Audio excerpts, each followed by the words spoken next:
Si çdo qytetar shqiptar mesatarisht që e ndjek opinionin dhe brengoset për mbarvajtjen e përfaqësimit politik, edhe unë vetë nuk mund të mos kem di mërzi, shqetësim, edhe pikëllim për ndodhit e fundit në lidhje me ndarjen e ASH të Arben Taravarit nga koalicioni Vlen e tani edhe nga pjesëmarrja në pushtetin ekzekutiv. Sigurisht që nga pozita e analistit nuk janë me rëndësi ndjenjat personale për këto ndodhi dhe këtë ndarje, por unë nëpërmjet kuptimit të tyre mundohem të kuptoj dhe sqaroj se pse kjo mërzi të jetë aq e madhe edhe te unë, por edhe te mesatarisht te çdo qytetar shqiptar tjetër në këtë shtet. E para, dëmtimi i përfaqësimit politik shqiptar. Me këtë ndarje dëmtohet përfaqësimi politik shqiptar, i cili tani për një kohë të gjatë do mbetet i ndarë në 3-4 pjesë, ndonëse gjatë kohë më para edhe pas zgjedhjeve parlamentare ishte grumbulluar në 2. Pjesëmarrësi shqiptar në frontin multietnik të udhëhequr nga BDI dhe koalicioni politik shqiptar Vlen. 2. Shfaqja e problemit të legjitimitetit të përfaqësimit aktual shqiptar në kuvend e edhe në qeveri. Pasi gjithë ato, mbi 100.000 vota shqiptare, kanë qenë kryesisht për çlirimin e shqiptarëve nga BDI dhe jo për ndonjë grupim politik në veçanti. Andaj, deputetët, kryetarët edhe funksionarët kanë marrë legjitimitetin vetëm në saje të kësaj dhe tani krejt do duhet të mbeten, janë dhe vazhdojnë vetëm në Vlen. Krerët e Vlen e kanë ndier këtë gjë që me kohë përshpejtuan bashkimin e tyre në një subjekt politik të vetëm. 3. Zvoglimi i efikasitetit të pushtetit ekzekutiv.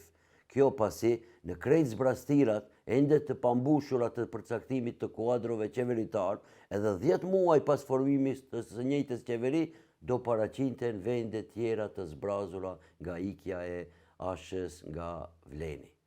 4. Vazhdimi i trendit të mosmarrjes në përgjegjësi të kryetarëve të opsioneve politike për keqvajtjen e procesit politik. Te shqiptarët, gjatë kohë ishte praktik që krejt i kanë fajet e askush nuk përgjigjet nga kryetarët.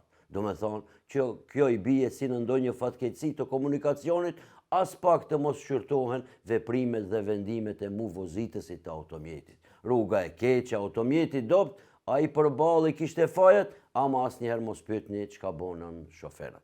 5. Shtimi jo proporcionalitetit të përfaqësimit politik në dëm të atij shqiptar. Ashtu siç e kemi marrë dhe përcjell në lajm analizat të tjera, populli prej mezi shumicë prej 53%-ve kishte pushtet deri në 90%.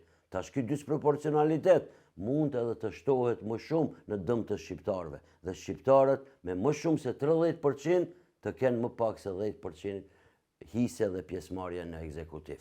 Sikur që pozita e analistit nuk është pozitë prej nga ku i tregojmë mërzit dhe ndjenjat personale, ashtu nuk është pozitë nga ku mbahen qëndrime dhe ofrohen zgjidhje të problemeve. Por, ekzistojnë rregullat të përgjithshme, logjike dhe politike, se problemet që vijnë nga papuna zgjidhen me punë.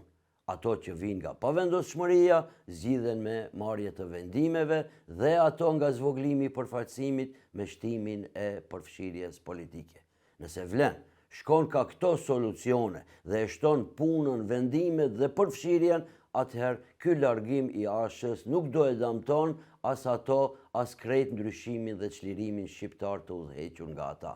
Çlirim ky i cili ishte i shqiptarëve nga xhamati i BDI-s që do kryhet në zgjedhjet lokale. Siç edhe vetë e kanë theksuar disa herë, Vlen prej krejt kësaj mund të dale si personazhi i Barcoletës së njohur, që kur kishte fituar diçka të madhe si pasuri dhe në dhënien e sipër të atij lajmit ishin trondit dhe largu mua ata me të cilët do duhej të ndante atë mirë dhe kishte thonë kur ec, ec. Në Shqip dhe tek shqiptarët këto fjalë të urta janë të njohura me qofsh i keq e me nafak dhe me kur të vjen mira vetëm çelja derën.